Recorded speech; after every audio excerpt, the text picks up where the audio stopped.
दिया है और जीवन सामग्री दी है, तो हमें जीवन मार्ग भी दिया है। और ये जीवन मार्ग प्रेषितों के जरिए मिलता है।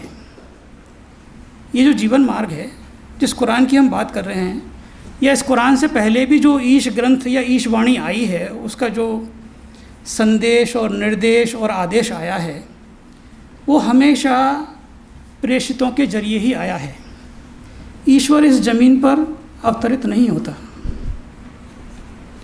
वो अपने ज्ञान से और अपनी ताकत से इस पूरी सृष्टि को कंट्रोल में लिए हुए है। यह उसकी सत्ता, उसके स्टेटस यानी उसकी जो बर्तरी है, उसके ख़िलाफ़ है कि वो इस ज़मीन पर आए इंसान की या किसी और शक्ल में, और लोगों से कहे कि देखो मैं अवतरित हो गया हूँ, मुझे मान लो या मेरी मान लो। ये उसकी शान के खिलाफ बात है। जैसे कोई ये कहे कि मेरे घर पर तो पीएम आए तो मैं मानता कि पीएम भी कोई चीज़ है। ये एक वैसी बात है। जो इस पूरी सृष्टि का मालिक है, जो इसका निर्माता है, उसे हम तभी माने जब वो हमारे पास आ जाए। इसकी मिसालें कुरान में हैं। मूसा अलैहिस्सलाम ने कहा कि ए मेरे रब, मैं तुझे देखना चाहता हूँ। ये एक वाक़या है, क्योंकि मेरा सब्जेक्ट से डेविएट हो जाऊँगा, इसलिए उस वाक़ये को आप कुरान में पढ़िए। इब्राहीम अलैहिस्सलाम के बारे में अभी आपको बताया गया।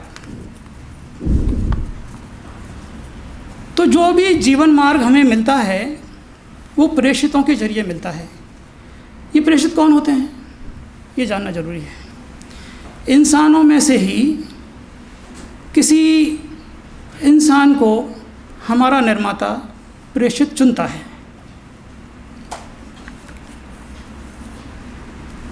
प्रेषित सेल्फ स्टाइल्ड नहीं हो सकते। जैसे मैं कहूँ कि मैं बहुत अच्छा जीवन जीऊँगा, मैं बिल्कुल सत्य बोलूँगा, मैं ये करूँगा, मैं वो करूँगा, और देखो मैं प्रेषित हूँ। प्रेषित सेल्फ स्टाइल्ड नहीं होते। प्रेषित इस सृष्टि का सृष्टा प्रेषित को अपॉइंट करता है। उसे आगे देखेंगे कि वो कैसे अपॉइंट करता है और उसकी क्या पहचान है। आप उसे कैसे पहचान सकते हैं कि ये प्रेषित है और ये नहीं है, ये रियल है, ये नकली है ना। इसकी पहचान आप कुरान को पढ़ेंगे तो आपको इसकी पहचान आपको मिलेगी। आप प्रेषित मोहम्मद की हदीस को पढ़ेंगे, उनकी जीवनी को पढ़ेंगे, क्योंकि ये सब्जेक्ट बहुत बड़ा है। मैं यहाँ पर 20 मिनट में कुछ इशारों में आपसे बातें, एक्सट्रैक्ट में आपसे बातें कर सकता हूँ, लेकिन उसको पूरी तरह से उसके डोमेन को बताना, ये समय की कमी का भी एक प्रॉब्लम है। हालांकि मैं स्पीकर को चाहिए कि थोड़े वक्त में भी वो अपनी बात को पूरा रखे। प्रेषित पूजनीय नहीं होते। प्रेषित इंसानों में से होते हैं, माँ बाप से पैदा होते हैं, खाते पीते हैं, उनके भी सुख दुख होते हैं जैसे आपके और हमारे होते हैं। उनको भी मृत्यु आती है जैसे आपको आनी है और मुझको आनी है, जैसे मेरे माँ बाप को आ चुकी और हमारे माँ बापों को आ चुकी। तो प्रेषित की कुछ ही प्रॉपर्टीज़ हैं। ईश्वर अवतरित नहीं होता, उसका संदेश अवतरित होता है प्रेषितों पर। ये देखो, ये जो लाइन मैं कह रहा हूँ ना, मेरे 20 मिनट की जो टॉक है, उसका जो एसेंस है वो ये है कि ईश्वर अवतरित नहीं होता। ईश्वर अपना मार्गदर्शन सारे इंसानों के लिए प्रेषित पर अवतरित करता है। आप कुरान को पढ़ेंगे तो आपको ये चीज़ें बहुत तकरार से मालूम होंगी, यानी बार बार मालूम होंगी। कुरान कहता है कि ज्ञान का, यानी ज्ञान से मतलब यहाँ पर इंसान जो जीवन अपना जीने के लिए अभी मौजूद है, कि वो जीवन कैसे जिए, क्या करे और क्या ना करे, किसे माने और किसे ना माने, है ना। तो ज्ञान का सही और पूर्ण स्रोत जगत का प्रभु ही है। जगत के प्रभु से मतलब यहाँ पर यह है, आप अंग्रेजी में गॉड कहें, आप अरबी में कहें तो अल्लाह कहें, हिंदी में आप ईश्वर कहें, या और उसको एलेबोरेट करें तो ये कहें कि इस सृष्टि का जो निर्माता है ना। क्योंकि देखो, शब्दावलियों के बहुत से अर्थ हैं, तो शब्दों के घोल मेल में, उनके झोल में खो नहीं जाना है। चीज़ के एसेंस को बहुत क्लियरली हमने समझ लेना है। और कुरान ने ये कहा कि इंसानों के लिए जो जीवन मार्ग है वो निर्माता ही दे सकता है, ये इंसानों के बस का नहीं है।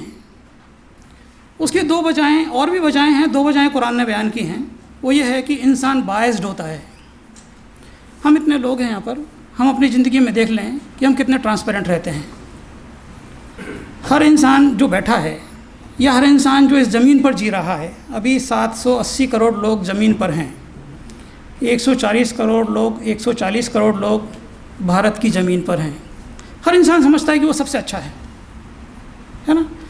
तो इंसान बायस्ड है, इंसान पूर्ण न्यायी नहीं है,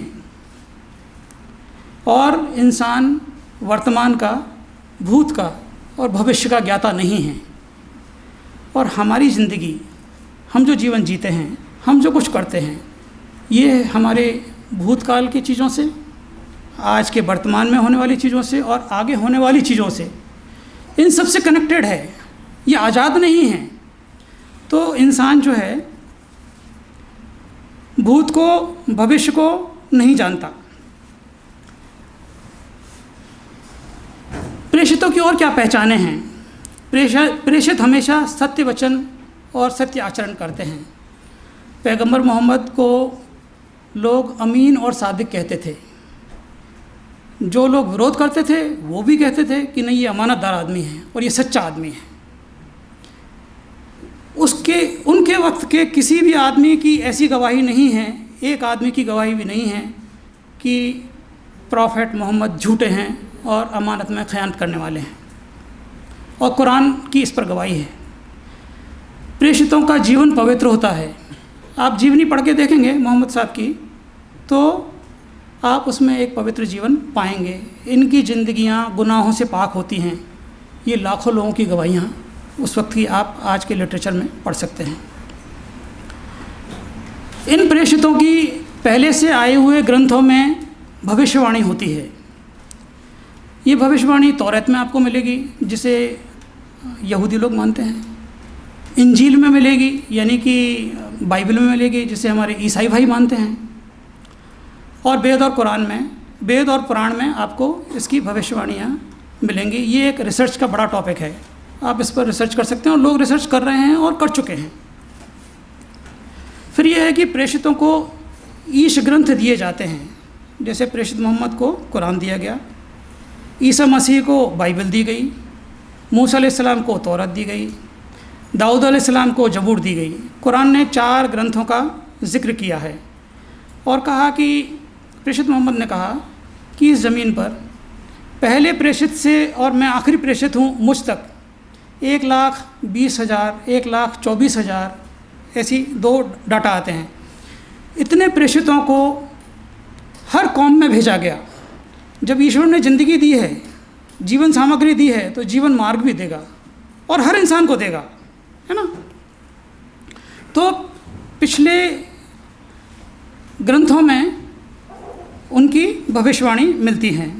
प्रेषित खुद ऐलान करता है कि, और अपनी ज़िंदगी को सब लोगों के सामने पेश करता है कि देखो, मैं उस सत्ता का रिप्रेजेंटेटिव हूँ,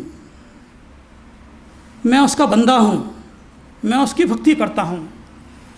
उसने मुझ पर ये ईशवाणी, ये आदेश, निर्देश, संदेश भेजा है, तुम इसे देखो, समझो, मानो, कामयाब हो जाओगे। ये वो ऐलान करता है और वो कभी अपने मिशन से पीछे नहीं हटता। प्रेषितों की ज़िंदगियों को आप पढ़ेंगे तो जो मिशन प्रेषित को उसके निर्माता ने दे दिया है, वो उससे कभी पीछे नहीं हटता जब तक कि वो मिशन पूरा नहीं हो जाता।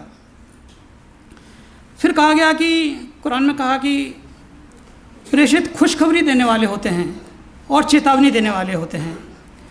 खुशखबरी देने वाले से मतलब ये है कि यदि तुम उस निर्माता के संदेश और आदेश को मान लेते हो और इस पर अपना जीवन जीते हो, तो ये जीवन सबसे खुशहाल जीवन होगा। इंसान को ज़मीन पर इसलिए पैदा नहीं किया है कि वो एड़ियाँ रगड़ रगड़ के मर जाए, गाली गलौज करता रहे, खून खराबा करता रहे, इसलिए नहीं किया है। आप कुरान को पढ़ेंगे और प्रेषित मोहम्मद की जीवनी को पढ़ेंगे तो पता लगेगा कि इंसान यहाँ पर एक बहुत अच्छी क्वालिटी के जीवन के लिए पैदा किया गया है। बताइए क्या नहीं दिया गया है हमको? महकते हुए बागों को आपने देखा, उसकी खुशबू को देखा? एक चीज़ मिसाल के तौर पर, बहुत सी चीज़ें हैं। तो ये जो सब कुछ दिया है, इतनी 16 ग्राम की आँख दी है जो पूरी ज़िंदगी कैमरे का काम करती है, और जिससे ऑटो जो है मेमोरी में हमारी चीज़ें जाती हैं, ऐसी बहुत सी चीज़ें हैं। तो वो खुशखबरी देने वाले हैं और चेतावनी इस चीज़ की देते हैं कि देखो, इस जीवन के बाद एक जीवन है और तुम्हारा रब है, तुम्हें उसके सामने हाजिर होना है और कण कण का हिसाब देना है। उसके लिए तैयारी करो। ये जीवन अच्छा जीना है और इस जीवन के बाद की जीवन की तैयारी करते हैं। प्रेषितों को स्पेशल पावर्स दिए जाते हैं जिन्हें चमत्कार कहते हैं। आप ढेर सारे प्रेषितों के, संदेष्टाओं के, पैगंबरों के नाम कुरान में आप पढ़ेंगे। तकरीबन 26 पैगंबरों के नाम कुरान में आए हैं। उन्हें स्पेशल पावर्स दिए गए हैं। वो स्पेशल पावर्स इसलिए नहीं दिए गए हैं कि वो लोगों पर जुल्म ज़्यादती करें और लोगों पर मतलब जब्र करें, यानी कि उन पर मुसल्लत हो जाएं, इसलिए नहीं। वो इसलिए कि लोग चीज़ों को समझ लें, लोग चीज़ों को समझ लें कि देखो, ये जो प्रेषित जो कुछ भी कह रहा है, ये सब ऐसे ही नहीं कह रहा है ना। एक चीज़ जो ईशवाणी प्रेषित को मिलती है, उस ईशवाणी पर को वो अपने वचन और अपने कर्म से सारे लोगों के सामने रखता है। कुरान कहता है प्रेषितों पर ईमान लाना ज़रूरी है। प्रेषित इंसानों के लिए रोल मॉडल होते हैं। उनकी ज़िंदगी सारे इंसानों के लिए रोल मॉडल होती है, एक आदर्श होती है। प्रेषितों को पारलौकिक जीवन की सैर कराई जाती है। प्रेषित मोहम्मद को कराई गई, जिसे मेराज कहते हैं। अब मेराज को समझने के लिए अपने को आधा घंटा अलग से चाहिए। कुरान को पढ़ने से मालूम होता है कि हमारे जो पहले माँ बाप थे, आदम और अब्बा, जिसका कि पिछली लेक्चर में जिक्र हुआ है, वो सभ्य और सुसंस्कृत थे। वो पहले नबी थे, पहले संदेष्टा, पहले पैगंबर थे। इंसान बंदर से नहीं बना है, न बन सकता है। इस पर आप गौर करके देख सकते हैं। और कुरान कहता है कि प्रेषित मोहम्मद इन प्रेषितों की कड़ी के आखिरी प्रेषित हैं। परिपूर्ण जीवन मार्ग से मतलब मैंने एक शब्द इस्तेमाल किया था, एक सेंटेंस, कि कुरान एक परिपूर्ण जीवन मार्ग है। उसका मतलब क्या है? उसका अर्थ यह है कि कुरान एक इंसान, परिवार, समाज और देश के लिए शांतिमय, आनंदित व विकास का जीवन मार्ग प्रदान करता है। अब मैंने एक बात सेंटेंस में कह दी, लेकिन इसको बहुत अच्छी तरह से समझना पड़ेगा। मेरा टाइम 20 मिनट पूरा हो गया है। 1 मिनट बाकी है, ठीक है। फिर मैंने कहा कि कुरान एक मुक्ति मार्ग है। मुक्ति मार्ग से क्या मतलब है? क्योंकि ये जो टर्म है, देखो, जैसे हम साइंस के या कॉमर्स के या किसी भी सब्जेक्ट के लोग होंगे, यदि हम अपनी बुक की टर्मिनोलॉजी को नहीं समझ पाएँ तो हम बुक को नहीं समझ पाएंगे, है ना। तो मुक्ति या निर्वाण से क्या मतलब है? साल्वेशन, जिसे अरबी में मगफिरत कहा गया, इससे क्या मतलब है? इसका मतलब ये है कि जब हम अपने निर्माता के सामने खड़े होंगे, कुरान कहता है कि इस जीवन के बाद हमारा हिसाब होगा, तो जब हम अपने निर्माता के सामने खड़े होंगे तो वह हमारे ईमान और सत्कर्मों को स्वीकार कर ले। अब यहाँ देखो, शब्द ईमान आया है, इसको समझने के लिए हमको वक्त चाहिए। सत्कर्म आया है। सत्कर्म एक बहुत बड़ी लिस्ट है एक, और उसकी पूरी ब्रांचेज हैं, और उन चीज़ों को समझना होगा। जब हम अपने निर्माता के सामने खड़े होंगे तो वह हमारे ईमान व सत्कर्मों को स्वीकार कर ले और हमारे गुनाहों को माफ़ कर दे। इसके नतीजे में हमको नरक की अग्नि से बचा ले और हमें स्वर्ग में प्रवेश दे। अब देखो, यहाँ नरकाग्नि को समझना पड़ेगा, नरक को समझना पड़ेगा, स्वर्ग को समझना पड़ेगा, ठीक है। अब प्रेषित मोहम्मद के बारे में एक थोड़ा सा मैं बात बता दूँ। प्रेषित मोहम्मद मक्का में पैदा हुए जन्म से पहले उनके पिता का देहांत हो गया। फिर उन्होंने उनको माँ ने पाला। 6 वर्ष की आयु में माँ भी चल बसी। फिर दादा ने पाला। बचपन में उन्होंने बकरियां चराईं। बड़े होकर कारोबार किया। 25 साल की उम्र में शादी की। 40 साल की उम्र में उनको प्रेषित अपॉइंट किया। 40 साल तक की उम्र तक उन्हें वहाँ के लोग अमानतदार और सच्चा इंसान कहते थे। तब तक उन्होंने कोई ऐसा प्रेषित होने का दावा नहीं किया। जब 40 साल में उनको ये मैसेज मिला, तब उन्होंने लोगों के दरमियान जाके ऐलान किया कि देखो, मैं उस परवरदिगार का, उस सृष्टा का मैं संदेष्टा हूँ। मेरे पास एक संदेश है।